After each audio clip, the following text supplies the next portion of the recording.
Um, I'm Dan Runde. I hold the Schreier Chair here at CSIS, and we're going to be having a conversation about combating child trafficking and supporting survivors through strategic development. It's a real pleasure and honor to do this with my friend and colleague Shannon Green, who runs our human rights program. You'll hear from her shortly. We're co-moderating this together.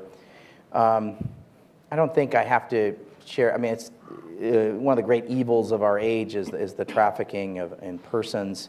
I think both the Bush administration, Bush 43, and the Obama administration have worked very hard to shine a greater light on this and have taken a number of steps, both domestically and internationally, to combat this great evil.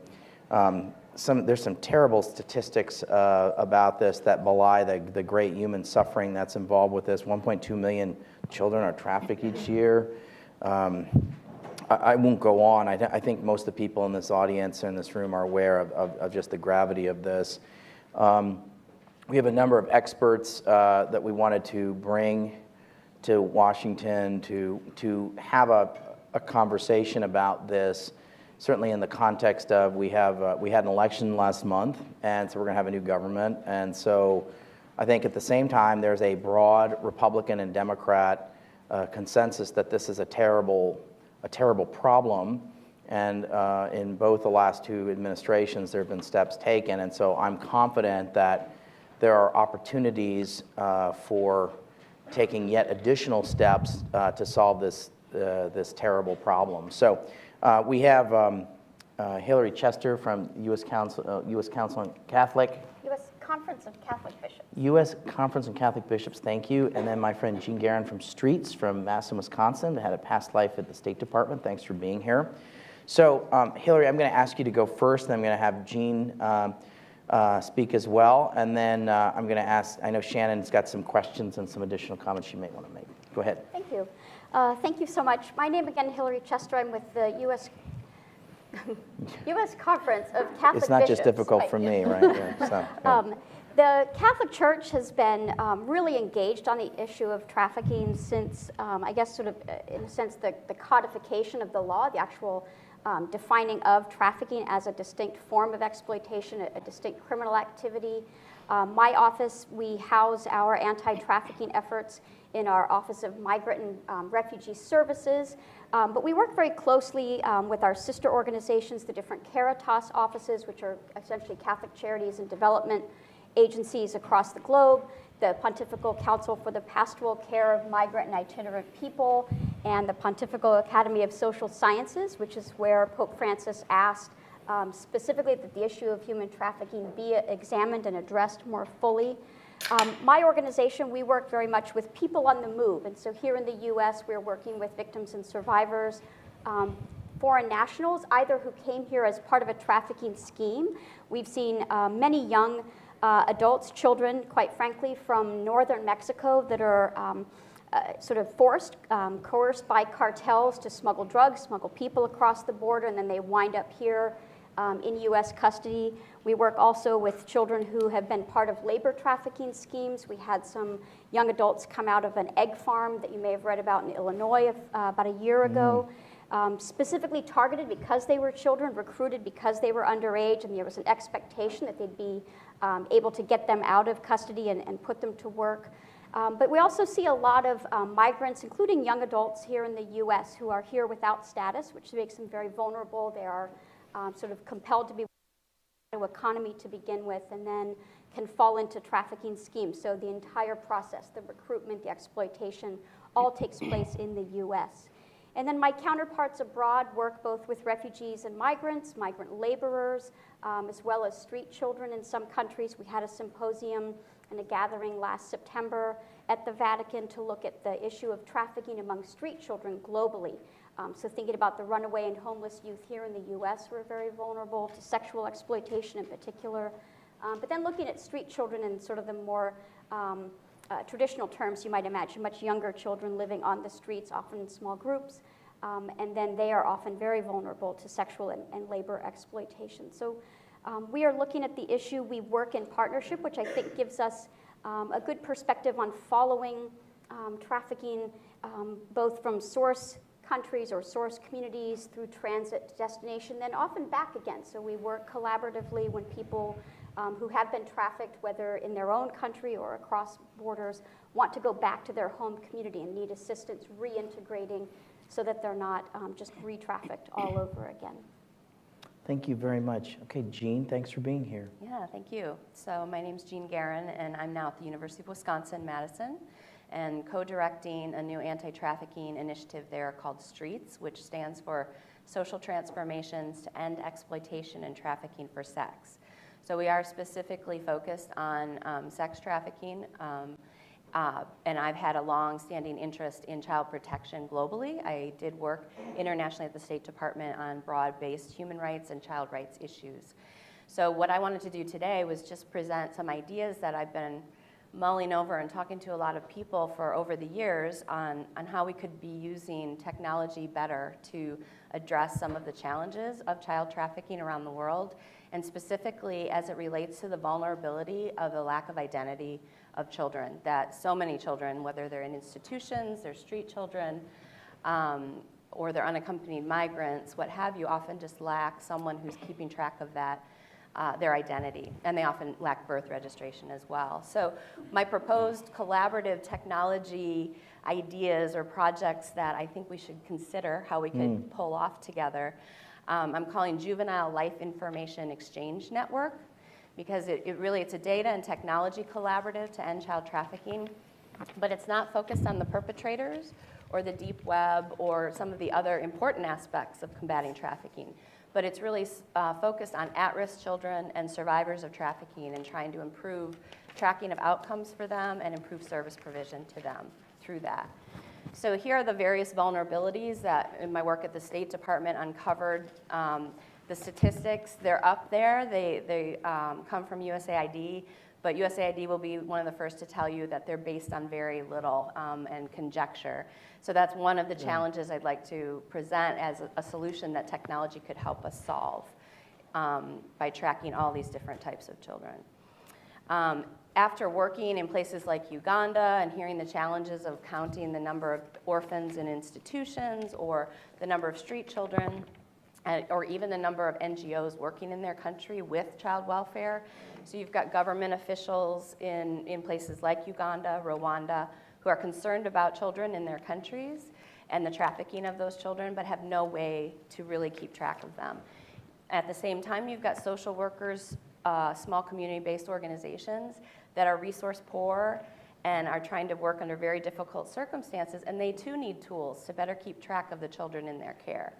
So I kept seeing these data challenges around the world in these different contexts. And then I went back to University of Wisconsin, and I'm now part of a statewide anti-trafficking task force, specifically one of the working groups on data and research, and also identification and screening.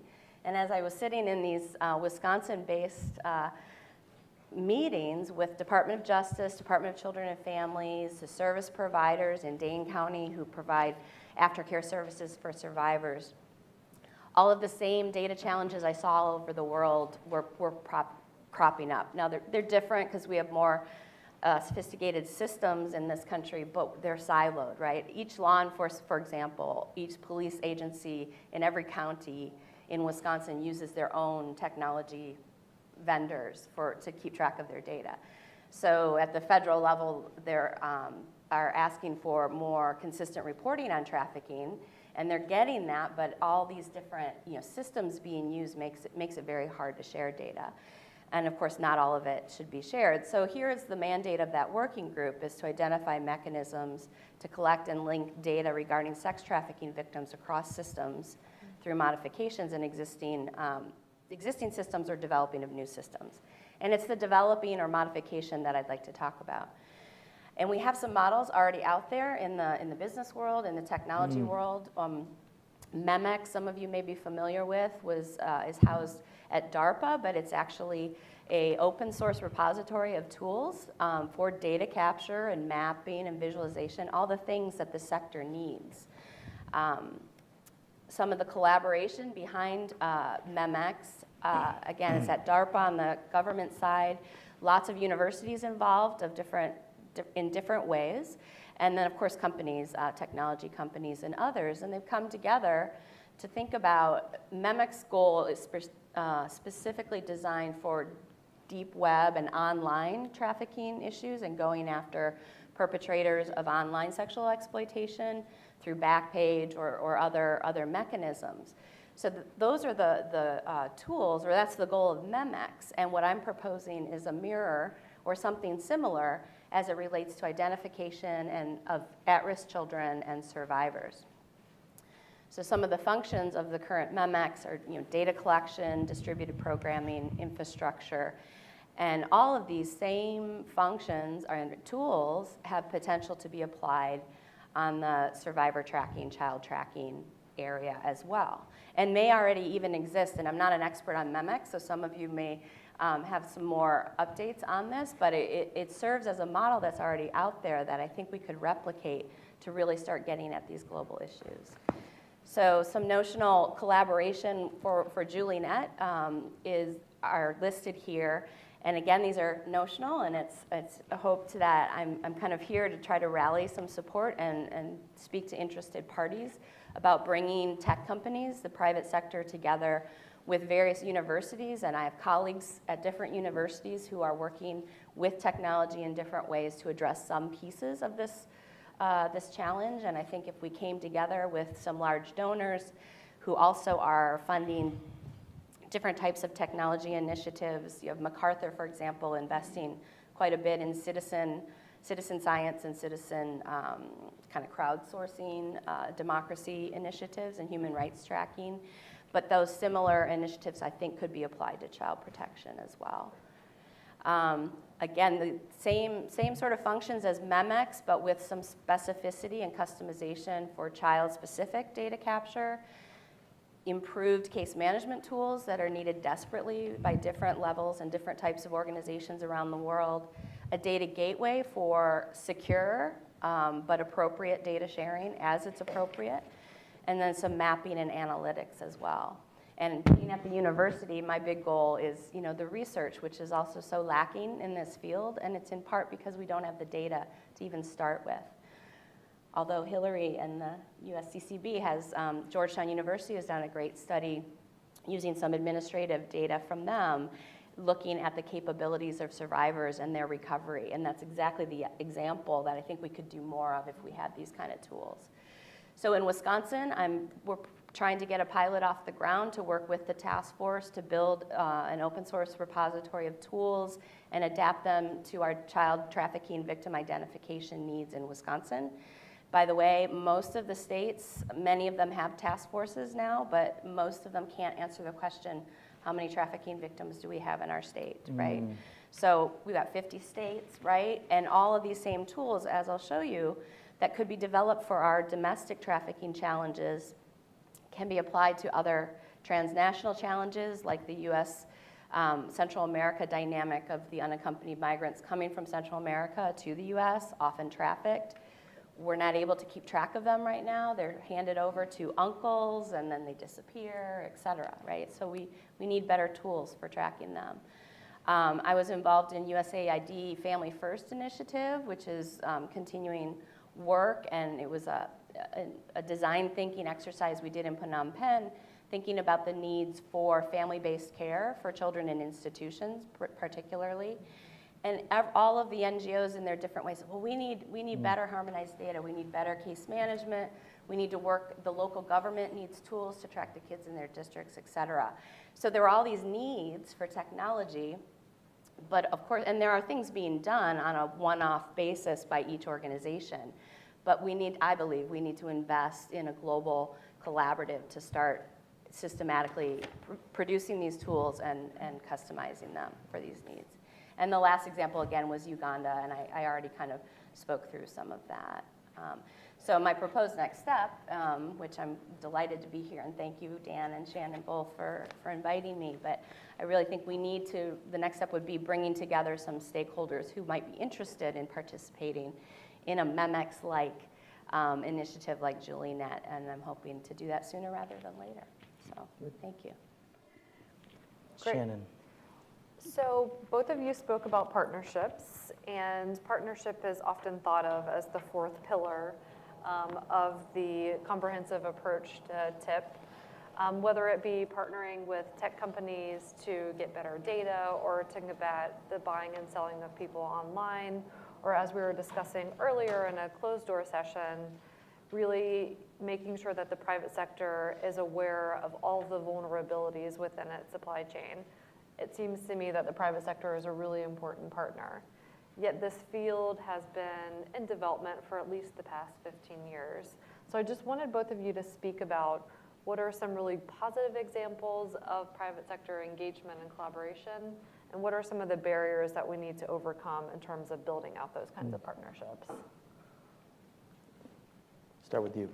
Sure. I think in the context of human trafficking beyond just child trafficking, I think certainly some of the companies that do software development have assisted nonprofits around the world.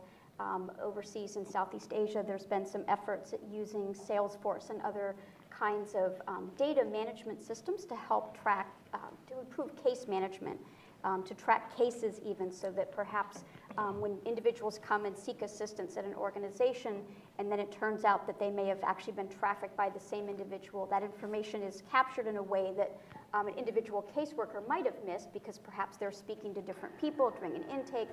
And so those kinds of connections are not lost, can be passed on to law enforcement. So there are certainly technological partnerships. There's been some efforts at doing more with cell phone technology, recognizing that a lot of people in many of the African countries are now using cell phones. Southeast Asia, much more than computers, is the kind of 3G, 4G. And so as ways of either enabling people to report tips, to report incidents, or to give them information. Safe migration is something that certainly a lot of my partner organizations work on, which is sort of helping people recognize what are good and bad recruiting offers before they head out, or give them tips so that when they get where they're going and looking for work, they might be able to recognize a bad offer and either stay away or if possible, even reach out for assistance. So there's that kind of technology coming into the anti-trafficking work.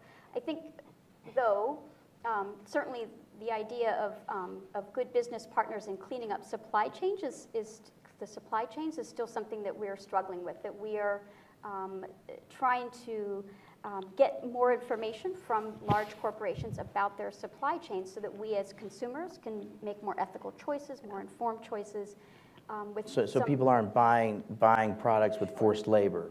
Right. We would hope that we'd have that information so you can select and preferentially support a company that's keeping a good supply chain.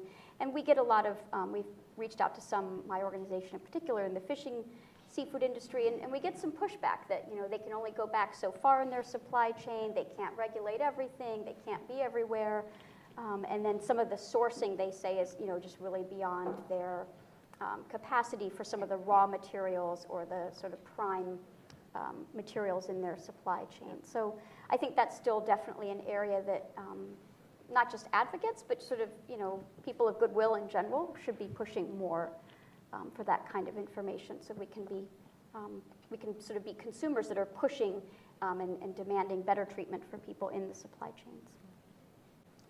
Well, and I think the key to getting business engaged is obviously it has to be in their interest to do so. So that speaks to the pocketbook and consumers making choices based on clean supply chains.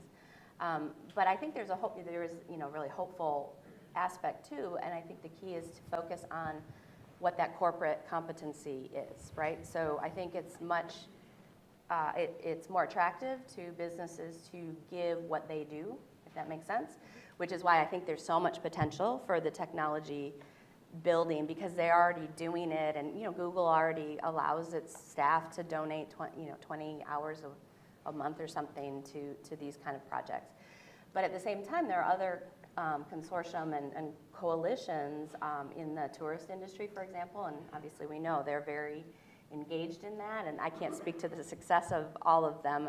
Some in the room are more experienced with that, but you have hotel chains that, reluctantly, but some have come on board, and I think there's potential to expand, and some give rooms for shelter. emergency shelter for victims, for example. They can post things in their, in their hotels. They could make it a corporate, kind of code of conduct and accept code of conduct. And that's, I think, what a lot of the business coalitions that are forming are trying to decide, if we're part of this partnership, we're going to sign on to these different ethical kind of codes of conduct. And I think there's a lot of potential in expanding that, in trying to get more businesses to engage in that way. I know a good example is Manpower on the temporary, labor. The company.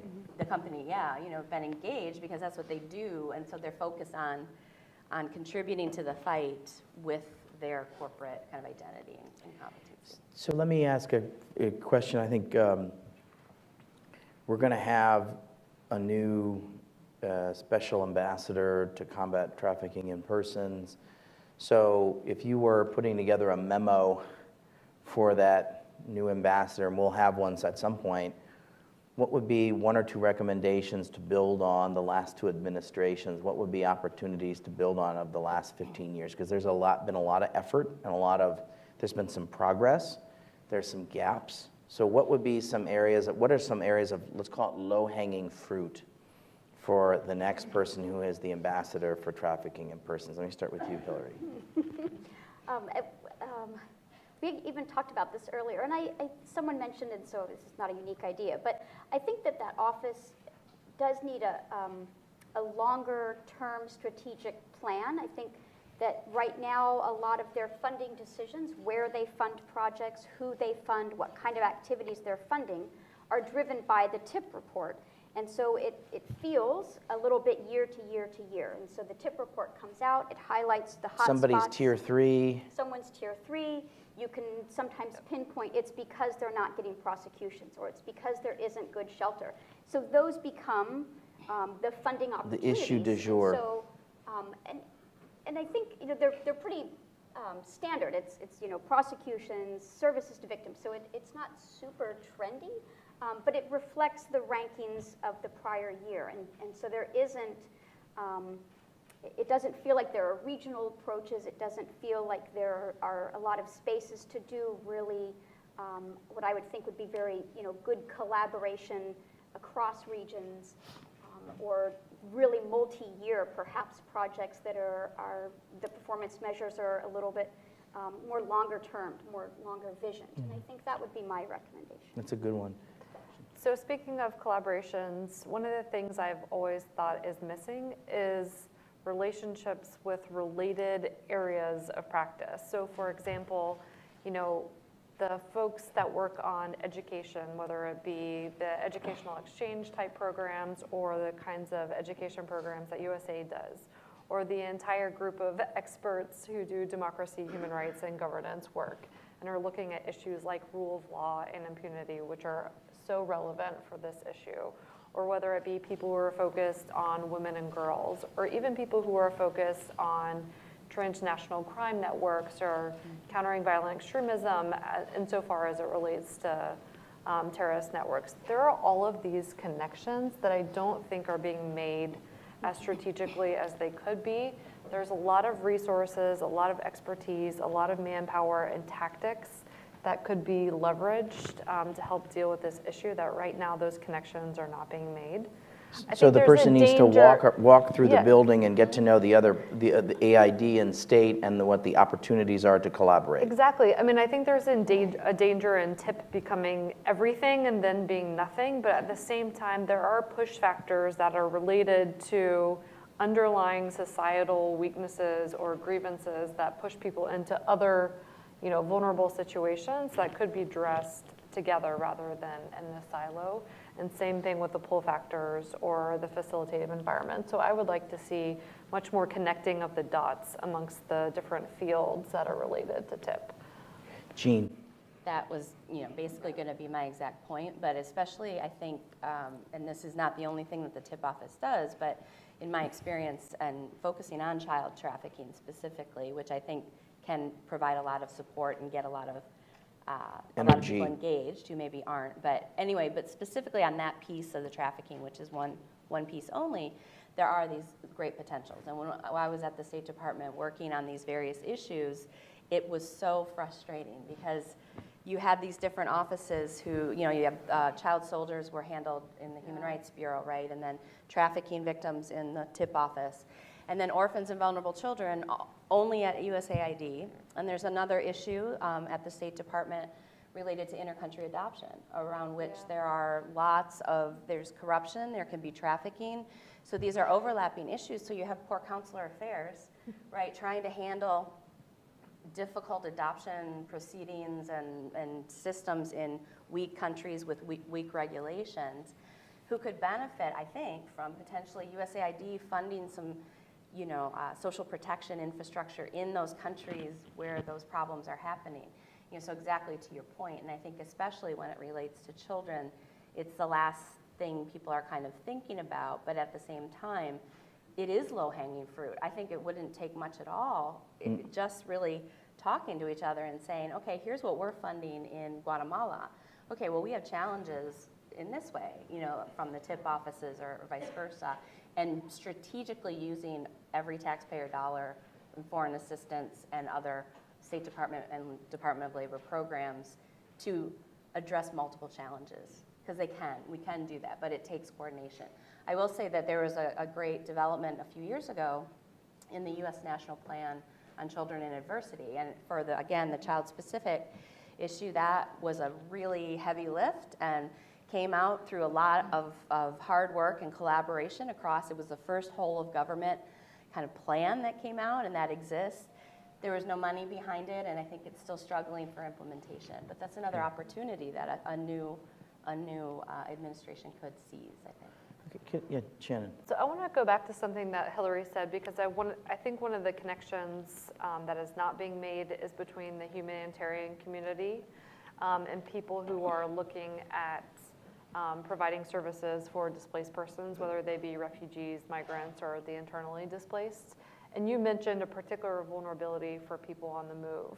So I'm curious about that nexus between trafficking and people on the move, and how you think we could stitch together a strategy that is much more comprehensive and much more effective in terms of catching those vulnerabilities and making sure that the people who are closest in proximity to some of those communities have their eyes out for it and know what to do if they see signs of trafficking.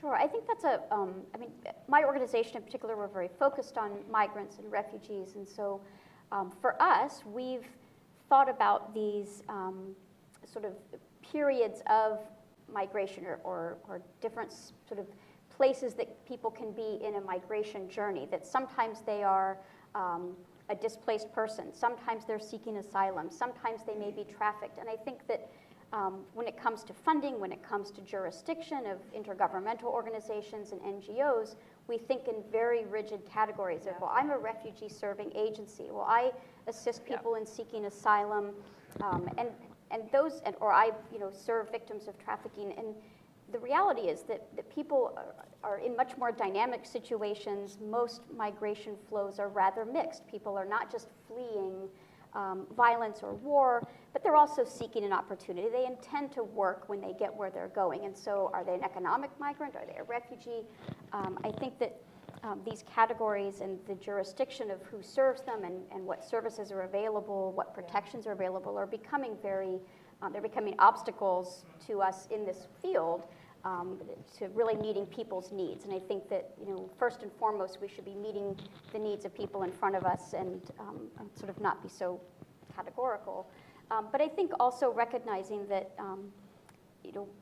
with displacement comes the lack of some social norms and social protections that are normally in place, and people begin making what we would see perhaps as poor choices, given their range of choices. They are perhaps making the best available, but that it puts children at risk, it puts adults at risk, and so I think to mitigate some of those bad choices and simply allowing adults who are seeking asylum or who are refugees to work would keep their children from being pushed into the informal economy, where really these children are often doing the kind of work that an adult would do much more efficiently. We had a report recently, the Lutheran Immigrant Refugee Services went to Jordan, Turkey, and I'm blanking on the third one, Jordan, Turkey, Lebanon.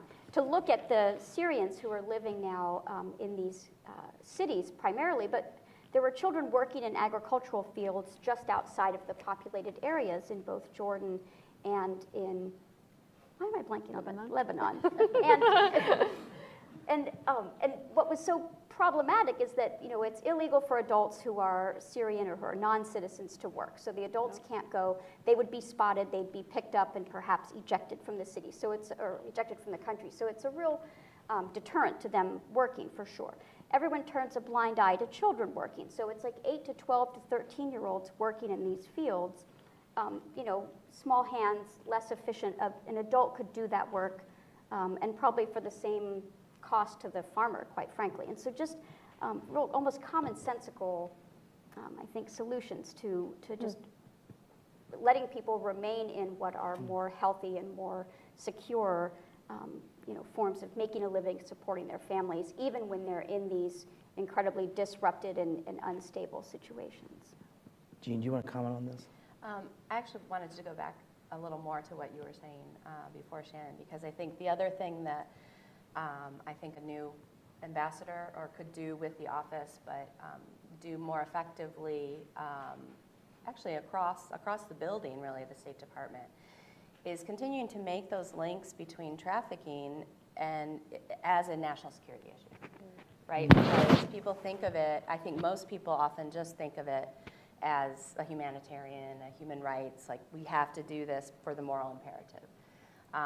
But much like the businesses, you need to appeal to their best interests. I think similarly, for different departments in the State Department or different offices, you need to make sure someone is in charge of making those links, because if there's not a active trafficking person engaged in some of the counterterrorism or even the sanctions that we place on countries or waivers, and I've been involved in debates over whether because there are child soldier problems in a certain country, whether they should be waived or not, and you know, making the national security argument that child soldiers, it's hard for adult and our military to deal with child soldiers. Like that's a challenge for them because they're not trained for it, and then let alone the fact that then these young men or women used as labor in military militias become drains on society or gang members who are also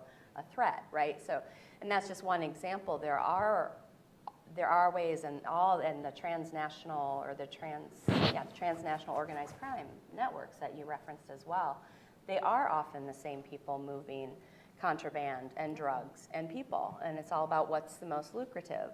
And so there is interest in really working with, you know, with Treasury, with other agencies, but as, you know, as a money laundering issue or as a national security issue or as a counterterrorism issue.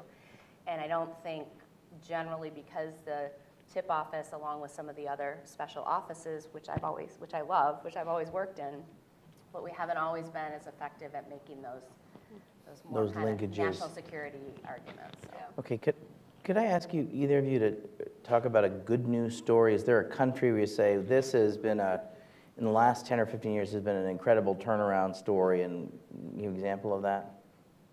Is there an example of a happy story? Are there happy stories on this topic? Well, I think that my organization has provided foster care for child victims, foreign national child victims of trafficking, alongside our refugee minor population. And we've seen some good outcomes. We've seen some positive outcomes, certainly. And so I think that there are certainly those individual cases where people come out of trafficked situations and are able to really rebuild their lives. Has I any think country a gone from tier country- 3 to tier 1? I don't know that anyone's done that.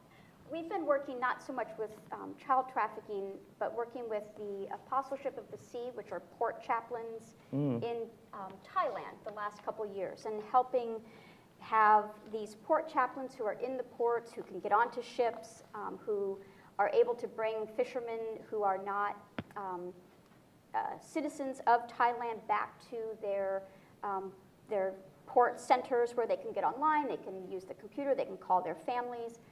because they're sort of like duty-free zones, so they're not being admitted into Thailand, so they can pass to these centers. So we see that as a great opportunity to intervene what is a very vulnerable and often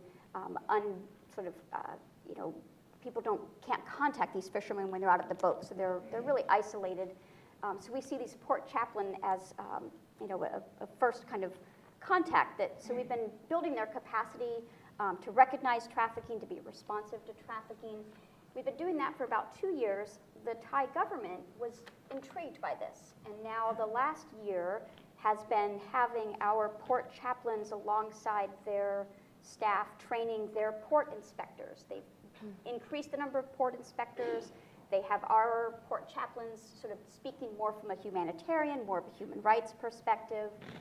So they do joint trainings now. They do joint operations. But when they go onto ships and do inspections, the port chaplains accompany them. So while the inspectors are speaking with the skippers and the captains, the port chaplains can speak with the crew and get a really a more kind of real sense of what treatment is like, what the pay is like. Are they getting paid? Are they getting their share of the catch? What are the working conditions? Do they have contracts? Can they see them? So we see that as a real benefit, and in part because of those activities, Thailand went from 3 to 2-tier watch, which is at least one level up. That's great. So, Thank you. Well, Yes. And actually, Cambodia is, I think, a good example of a positive story. I mean, there's still so many issues and lots of things to work on, including in the orphan tourism area that is, again, linked to trafficking. But through engagement by NGOs like International Justice Mission and others who have done, and State Department engagement on training, and it's taken many years, but the prevalence of specifically child trafficking for sexual exploitation has decreased dramatically. And I think that's also happening in places like the Philippines. Unfortunately, for every happy story, there's a negative counterpart, and as an example, in the Philippines, some of my NGO colleagues have described as they have some success in closing down brothels because their engagement with physical brothels their work has improved, right? They've learned how to really kind of crack that, rescue children, go in, explore what's going on, and rescue. But as they've had success there, more of the trafficking, even in places like the Philippines, has moved online. And so now they're faced with a whole other challenge, which we face here with Backpage and et cetera. So again, I think our challenges here on trafficking and overseas often can, come together. So, I think the TIP report overall has been very effective in getting countries to make good changes. Thailand's an example of kind of forward. It had a lot of attention. It did well, and again, in the sex trafficking area, but they have a big statelessness issue there, and then the fishing industry has now, exploded as a huge problem. So they're back down again. So it's cyclical as well. So that's actually a good segue to something I wanted to mention, which is, as a human rights person, I actually view the TIP report as a really important and effective tool. It's not perfect, but unlike many of the reports that we have in the human rights space, it has teeth. So if you find yourself on the tier 3, there are punitive measures that can be taken to penalize those countries for not taking trafficking seriously and not trying to meet the minimum standards. And so it has moved the needle in a lot of countries and been, I think, a very forceful policy advocacy tool. So I pulled a couple of stats in preparation for this meeting, and I think it's again, not where we need to be, but this is improvement. So since 2009, 194 pieces of anti-trafficking legislation have been passed throughout the world. The most recent reporting period saw 238% more prosecutions and 58% more convictions, and victims identified when compared to the data from 2009. So we are seeing some improvements. Now, the magnitude of those prosecutions are nowhere near the scope of the challenge, and as Jean mentioned, as long as this is a lucrative business, traffickers are going to continue to adapt and find ways to make money. But I do think that there has been some improvement. And then the other area where I'd say there's been a tremendous amount of improvement is just in awareness raising. People have a lexicon that they understand, whether they use trafficking in persons or human slavery. There has been a lot of attention from the US and even within the United Nations Security Council talking about trafficking. So I do think it's on the global agenda in a way that it wasn't 15 years ago, and we have a foundation that we can build upon. There's certainly a lot more work that needs to be done, but the ground has been laid, I would say. All right, well, let's open this up. Let's take 2 or 3 questions. Why don't we bunch them together? So you get extra credit if you say your name, your organization, you frame it in the form of a short question as opposed to a soapbox moment. I want to hear from my friend Mark Lagon. I hear from this woman back here and this gentleman here. So Chris, first start with my friend Mark, and this woman back there, and then this gentleman here. We'll bunch them together. Mark Lagon at Georgetown School of Foreign Service. I have a question for Jean. You've really been at the cutting edge on the use of technology to look at data with regard to vulnerable children and connected it to trafficking. Could you just say briefly about where it's more useful and less useful? Businesses, some data firms want to step forward because that's the tool they have in the toolbox to offer.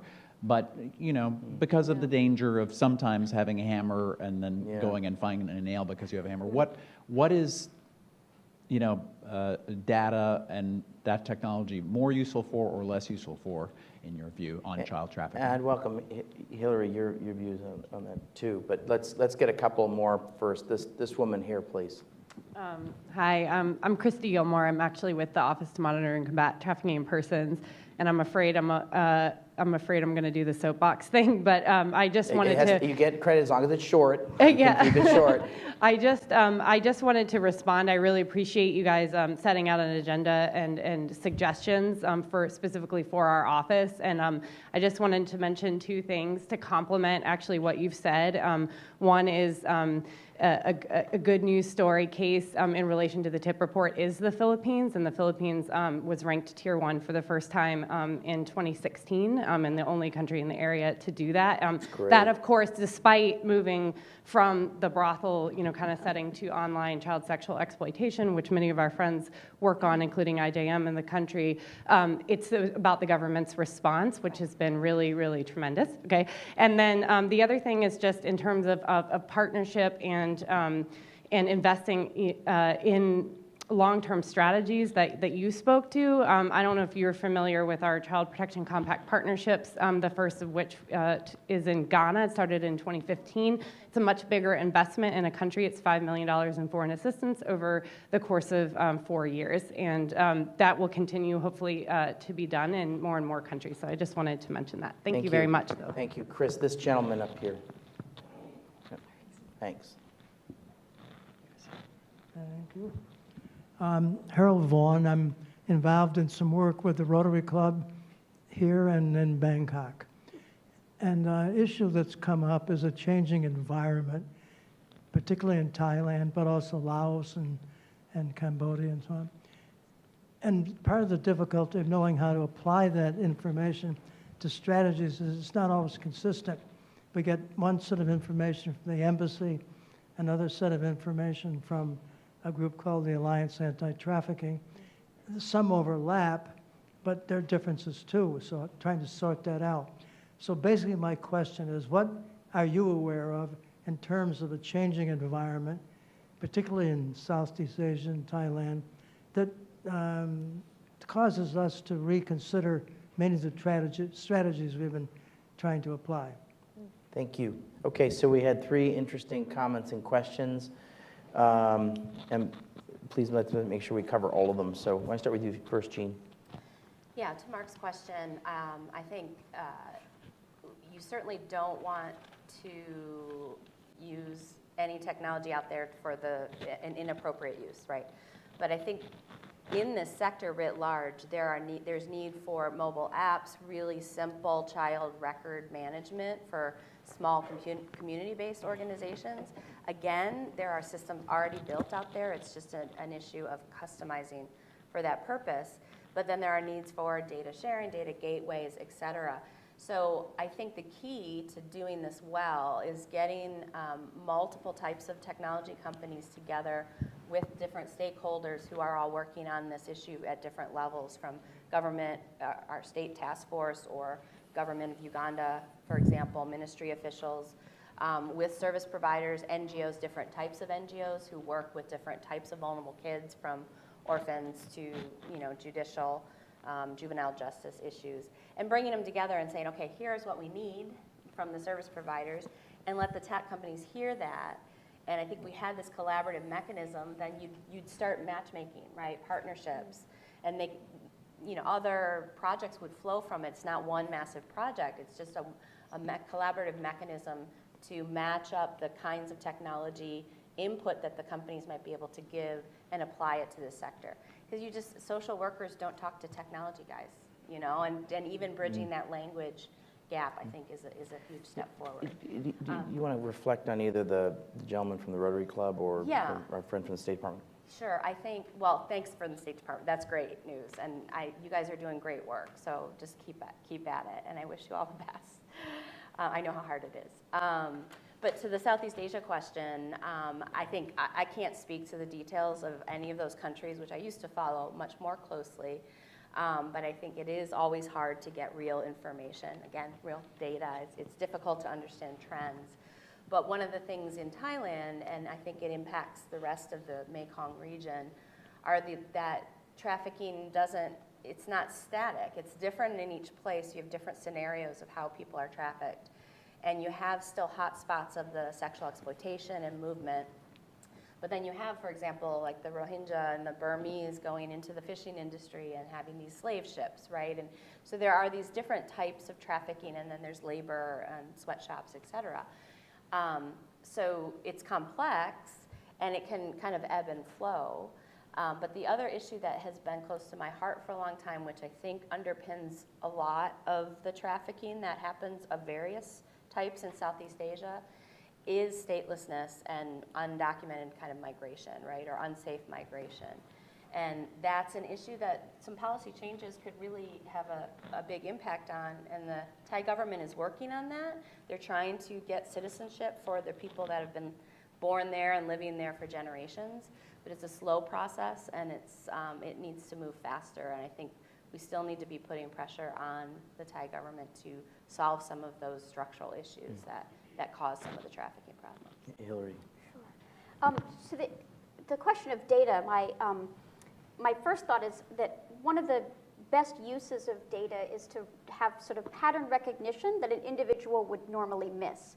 And I think that to have data that is collected that then can be analyzed, whether that's on a weekly basis if you're looking for risk factors, or something that can be done sort of in a quarterly basis to look at trends so you know where your emerging problems or emerging hot spots or hot industries might be. And I think that that's one real benefit of having data that is that's collected and then stored so that you can kind of re-pull it and look at it with fresh eyes, or look at it across a lot of people collecting data, because then you're going to see trends. And the Dallas Police Department many years ago began collecting data on children who ran away from child welfare, like foster homes. And so they had a list that the police department asked the child welfare agency, every time a child hits 3 runs, if they run away 3 times, then refer them to us, and we will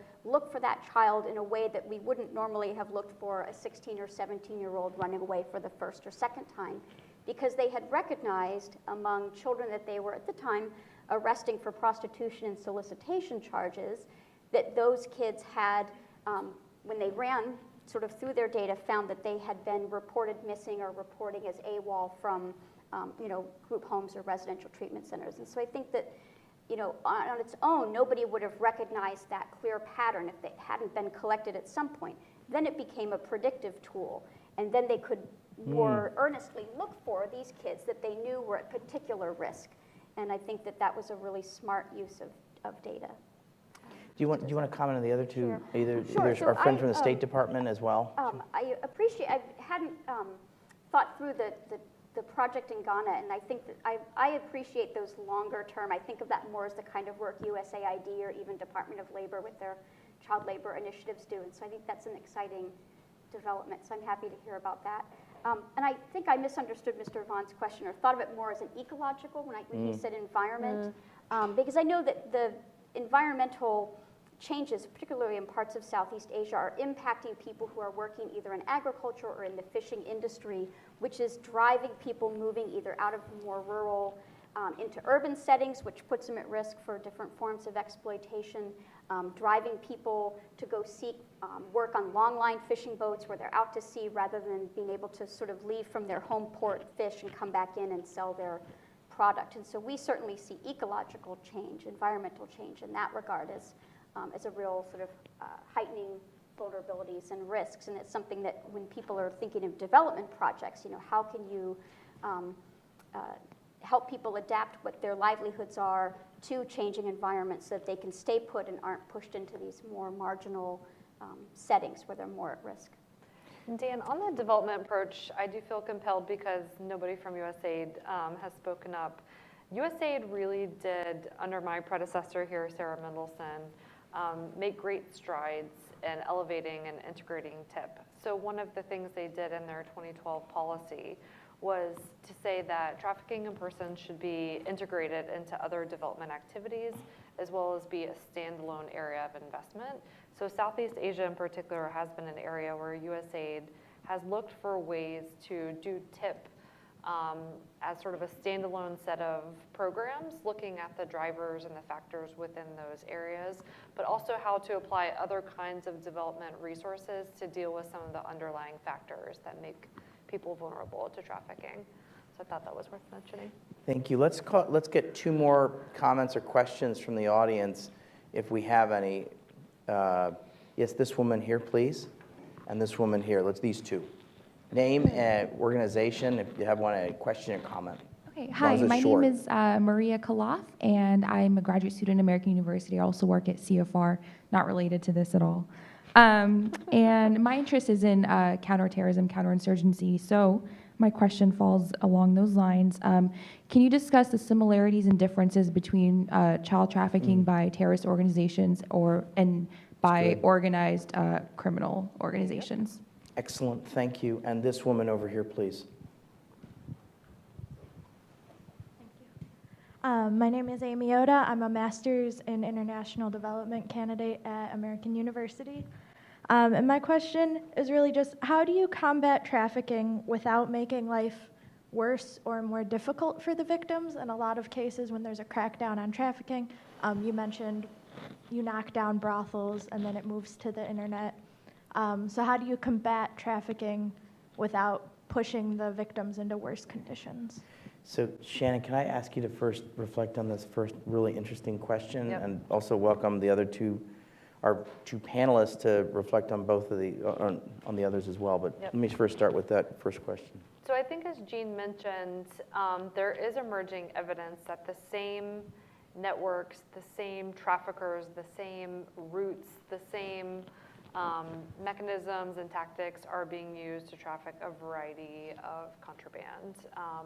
It's being used to traffic oil by terrorist groups. It's being used to traffic historical and cultural and religious objects of significance. It's being used to traffic wildlife, and it's being used to traffic human beings. And frankly, it depends on what is most lucrative and what is most possible for those networks to use at the time.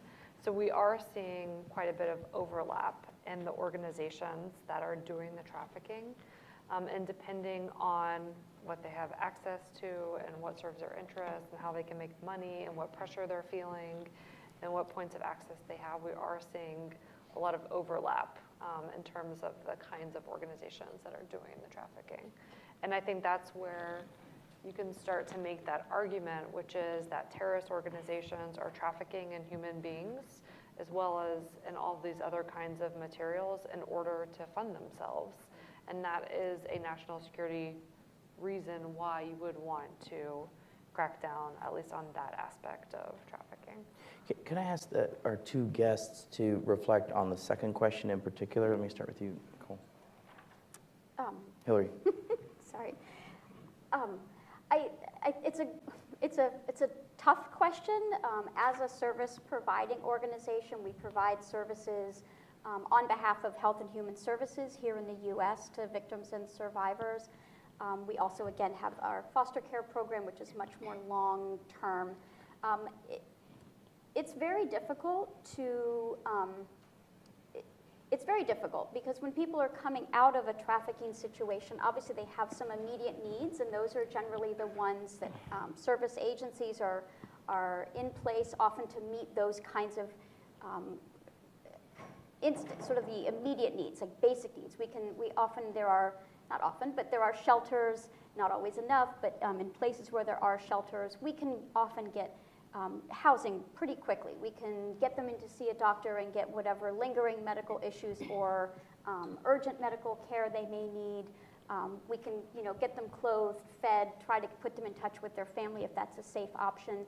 But then it becomes very difficult, and then we have to really manage expectations and be very transparent with what more we as service agencies can do. And we can't overpromise because people will wait for those things to happen. And if you are overpromising, it can really do more damage, I think, which is what you're hinting at, that if people are waiting for something that then doesn't materialize, if it's a job, if it's reunification with their family coming in, if it's legal status to stay in a country that they feel is a better opportunity than being sent back to their home country.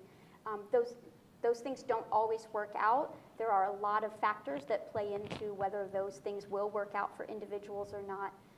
And when those fall through or people's expectations aren't met, it can spiral down and put people in more vulnerable situations. And what I've seen even with sex trafficking victims and survivors, certainly labor trafficking victims, these are people who are, certainly they had vulnerabilities, but they are your go-getters. They're your people with real ambition, people willing to take risks, to get out there, to accomplish something, to support their families, get themselves out of a bad situation into hopefully a better one. And so they're not often, in my experience, working more directly with victims and survivors. They don't like to wait around and be assisted. It makes them, feel that they're not progressing. That can be very stressful. And then they want to get back out in most cases and sort of get to work, move forward. And so I think that just being very honest and always being as transparent as we can be as providers is the best we can do. I think that advocating for funding for more longer-term services, for less perhaps intensive and more extensive services is a model we're thinking more about, rather than front-end load so much where we are totally supporting people, try to get them back into their communities, get them back with family, and then do more long-term but less intensive, check-ins, like social support, legal assistance, but not being the be-all, end-all for them, and then the transition can be very ugly, quite frankly. But to sort of from the outset say, let's figure out where you can live and take care of yourself, and I will assist you in a much longer-term way. And that's a model that we're experimenting with that. And looking to that as perhaps more sustainable and more fair to the survivors as well. Jean? Yeah, well, we had a lovely event at Georgetown University yesterday speaking to some of these issues on human dignity and the well-being of survivors, and how do we support the well-being of survivors of trafficking. And I think there can be tension sometimes because your desire to increase prosecutions. You often need the victim to testify. They may or may not be ready to do that. So I think the key really is one of these issues of human dignity, right? To make that primary in all the work we do, and understand that there may be trade-offs and there may be times where a change or an abrupt change might not be in the best interest of that survivor. And it's a case-by-case thing, and so that it is very difficult work. That's why I want to make it easier if I can with some more tools. But I think that's important to prioritize as the human dignity of survivors and their choice in what they want. Mm-hmm. That also, though, links, I think, to another kind of development funding priority that we should consider, which is mental health assistance and psychosocial support. The development community uses psychosocial. In my world now, we use trauma-informed, or these kind of really, really important aspects of providing services to survivors of trafficking. And I worked quite a bit on gender-based violence as well in Burma, and the women who would come across having been gang raped, right, into northern Thailand. Some trafficked, not all trafficked, but just rape survivors, and just so traumatized. And if you can't get them some assistance to heal and begin to process their trauma, their health is never going to improve. They're not going to be able to focus on education, and they're not going to be able to hold down a job, right? Okay. So these things are all related, and I think it's an often overlooked part of the solution. Okay, the two guests, 30 seconds.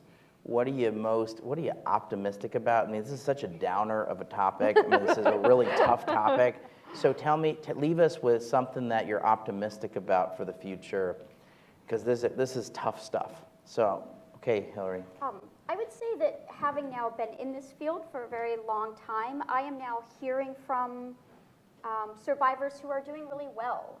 Survivors that I served in direct service 10 years ago now are managers at Chipotle and have children. And my colleagues in other countries who've done this kind of work also are, they've hired people to work as their case managers. And so I think that it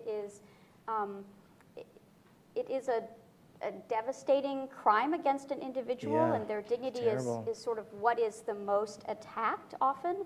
But people can come around and can come out of this and move forward, and I think that's very hopeful. And I think just the level of awareness, the level of recognition of the pervasiveness of the crime is also, I think, a positive, because I think it's helping people realize that, oh, this is something that through my professional or personal capacity I can also in some ways address, because it is so pervasive. And so its pervasiveness, I think, although that's bad, is an opportunity for more people to sort of be engaged, whether professionally or just personally. Okay. Yep, and that's what mine relates to. It's the bipartisan nature of the issue and the strange bedfellows it can often create. But I absolutely love working on human trafficking, and especially child trafficking, but I know it's a bigger issue because so many people are supportive. Once they learn that there's a problem, they want to help. And in highly polarized political environments, like Washington, D.C., like the state of Wisconsin, it is a joy to see Republicans, Democrats, service providers, faith-based groups all rallying around and trying to solve this, what is a very difficult issue. But together, I think we can do it. So that's my hope.